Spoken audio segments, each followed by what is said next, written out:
So two ways to argue morally include applying moral principles and applying moral theories. These can be pre-existing moral principles, because people have spent a long time developing them, or you could create your own.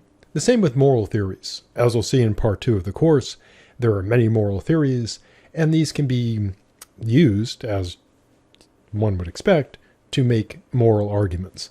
And of course, one can create their own moral theory, although that would require a considerable amount of work. So we'll look first at applying moral principles, and not surprisingly, one method of engaging in moral assessment is to apply a moral principle, either a pre-existing principle that someone else has created, or creating your own. There are particular versions of this we'll look at. These include appeal to consequences, which is applying a moral principle, but it's already, selected, namely appeal to consequences. There's also appeal to rules, appeal to rights. And those would be particular examples of this general approach. So the method is pretty straightforward. The first step is to present and argue for a moral principle, whatever that might be. The second is to describe the relevant qualities of what you're going to be applying this principle to. Then the third step is showing how what you're applying these principles to, how it either meets the conditions of this principle or somehow fails to meet the conditions of this principle. And then you draw the relevant conclusion. So if it meets the principle, and it's a principle saying that if something meets it, this is good, or at least acceptable, then it would be good or at least acceptable. If the principle is about defining what is wrong or evil, then meaning that principle would make it wrong or evil. So in terms of building the actual argument, here is what the two versions would look like. So if you want to argue that something is moral, at least, if not good, at least acceptable, here would be the steps. So the first premise would be that a moral principle, we'll call this principle M, sets conditions, or a condition C, for being moral. That, put informally, that a particular principle has these various conditions for something being moral. And you would, of course, need to establish this in another, argument before making this one. The second premise is establishing that what you're applying the principle to has these particular qualities. And put in, a bit formally, X is what you're going to be talking about, and you'd say that X has particular qualities P, Q, and R, whatever these are. And P, Q, and R are just standing for whatever qualities. There may be 3, there may be more, there may be, lots and lots of them. Then the third premise is to say that these qualities that X have, we'll call them P, Q, and R, meet the conditions for that principle.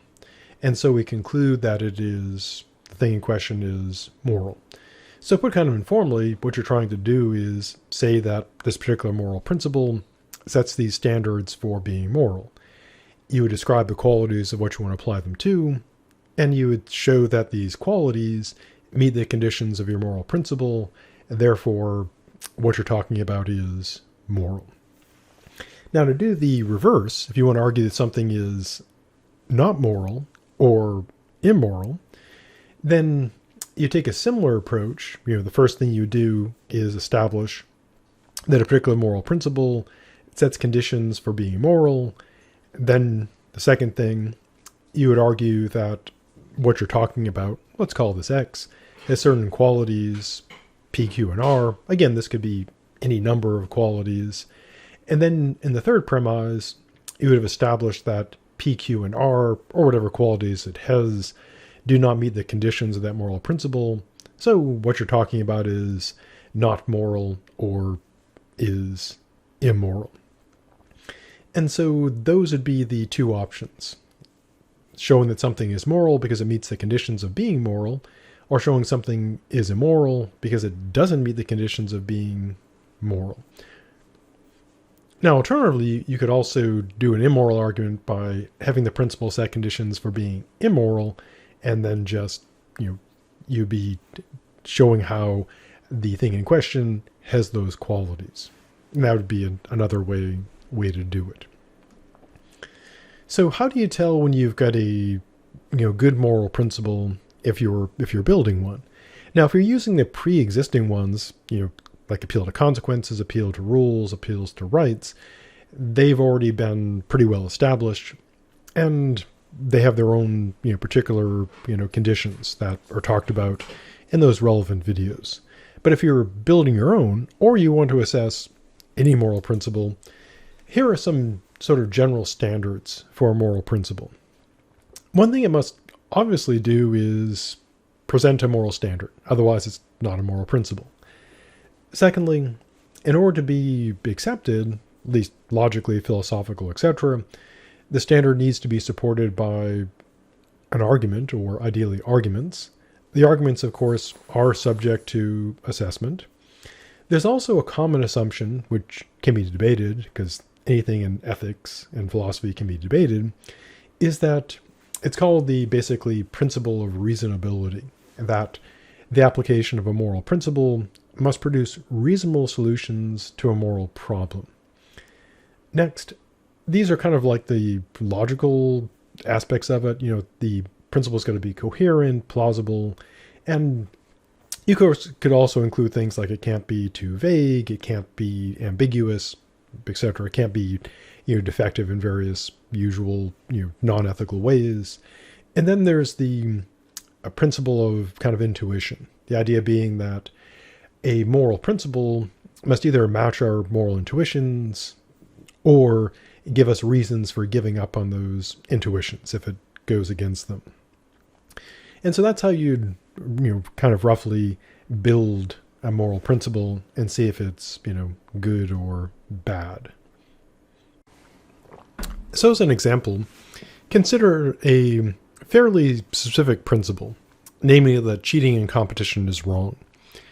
Now, to fully develop the argument, a person would have to have some sort of account of cheating. We have an intuitive notion of what it is to cheat in competition, but we may want to, when developing our principle, define what it is in particular to cheat.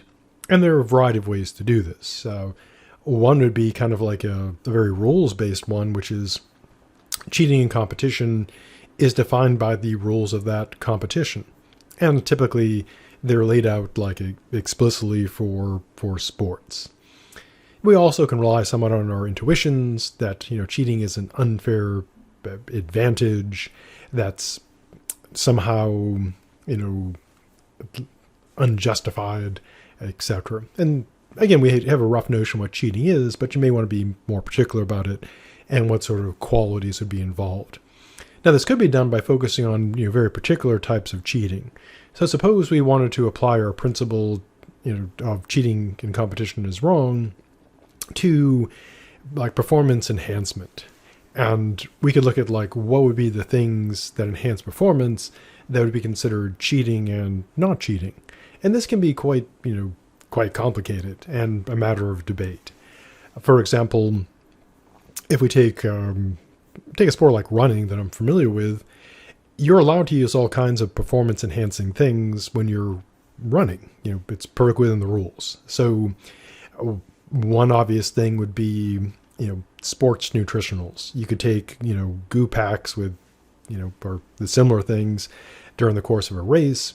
You can drink a certain amount of caffeine before. At a certain point it becomes considered doping, but if you have like coffee or something, I believe you're fine. And people can buy, shoes that are lightweight, designed for racing. You can, get a GPS watch that gives you like your exact distance, etc. And these all improve your performance. These are all performance enhancing, equipment and stuff that's not considered cheating. And so the question would be like, at what point does it become actual cheating? And in some cases, I know there can be controversy. Nike came out with these shoes recently. If you're familiar with running, they claim that it boosts performance, meaningfully for the way the shoe is designed. And some runners, somewhat jokingly call them cheater shoes because they're expensive and they do give a meaningful edge. Now, they're not cheating in the sense they they haven't been outlawed or banned. But then there's the question of, is that shoe legitimate performance enhancing? And we do agree that like lightweight running shoes are fine, but does it cross that line? And so if you were applying this principle, cheating in competition is wrong, then you'd want to develop your principle, define cheating, and you could apply it, for example, to a performance-enhancing drug. So if we had an athlete who is like right on the edge of being able to go pro, and if they were using a drug that was banned by the sport, they could go pro because give them that extra edge. And of course, if the athlete held to the principle that cheating in competition is wrong, and performance-enhancing drug in question had qualities that would make it using it cheating, and the simplest and most obvious, definition would be that it breaks the official rules of the sport, and therefore using that drug would be wrong. And so that would be an example of a very particular moral principle about cheating in competition.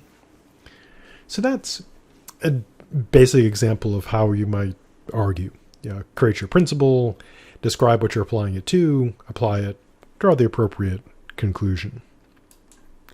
So, how can one respond to applying a moral principle? Again, as I noted before, the model for the paper is, give your position on an ethical issue, argue for it, and then, of course, you've got to raise at least one meaningful objection or reply to it. And here is how you could attack the method, criticize the method itself. And this would be something you could do when you're raising an objection against, say, your own applying of moral principles. So there are sort of three general ways this can be done. And of course, there's always like the just sort of general arguing against something. So the first thing is to criticize or attack the principle itself, that the principle is somehow flawed or incorrect. And of course, if the principle is flawed or incorrect or defective, then its application would also be flawed. Going back to the example of the athlete's principle that cheating in competition is wrong, someone could counter that by saying that cheating is not wrong, that it is morally acceptable, that there's, it's okay. I mean, one bad argument people have used is that everyone does it, which of course is a fallacy. But a person could make an argument, say, appealing to consequences, that the principle cheating is wrong would be a flawed principle by appealing to, something else. Now, a person could argue that, as I noted before, trying to define cheating can be somewhat challenging. And a person could make the argument that defining cheating is quite arbitrary. So, for example, at a certain point, it's kind of clearly cheating, like using rollerblades in a 5K would be cheating. But is that shoe I mentioned, is that cheating? And some athletes would say yes, because you basically can buy a meaningful advantage if you have a few $100s to spend on racing shoes, which not everyone does. And so one could argue that defining cheating is impossible, so the principle, or difficult, so the principle is flawed, or attack the principle in some other way. So the first way to criticize this method is to engage and fight the principle and counter it. Now, of course, if you're doing this as an objection, you would counter your counter. The next thing that can be done is to go after what the principle is being applied to. You can argue that it doesn't have the relevant qualities that makes it, good or alternatively bad. So going back to the principle, the athlete's principle about, cheating is wrong, one could argue that, the alleged cheating in question, the thing that's supposedly cheating, doesn't have the qualities that would make using it cheating.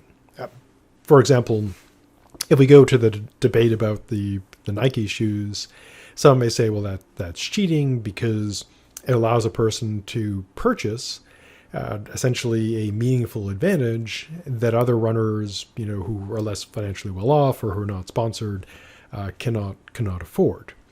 But of course, a way to counter that would be to say that it's not cheating because it doesn't have a quality that makes it cheating, namely that it's not banned by the sport. So obviously you can't use like rollerblades during a 5K track race, etc. But of course these shoes, as this is being recorded, are not banned. There's no rule against them. Therefore, if you go by the notion of it's defined by rules, this thing does not break the rules, so it's not cheating. Now, of course, you can argue both these ways. You can go after the principle, go after the thing it's being applied to. The third way to address this method is having a counter principle. So you could argue that what it is you're talking about should be assessed by a different principle. And what this involves is essentially applying a moral principle against applying a moral principle. So the way to make the case for this is to argue that the new principle, the counter principle, is better. And obviously the whole point is to make it different from the first principle in terms of its results. And then argue, since it's a better principle and it gives a different result, the original argument should be rejected. For example, going back to the athlete's principle, it could be countered that the athlete has the wrong principle. The principle is not that cheating is wrong.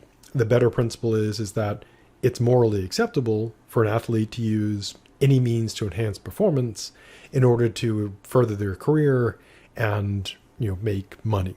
And so if one looks at say professional sports and the goal is make money as opposed to be honest, then in that case you could argue that's the better principle, that it's acceptable to use performance enhancement even if it is technically cheating, because the real principle it would be, of course, that money is what matters.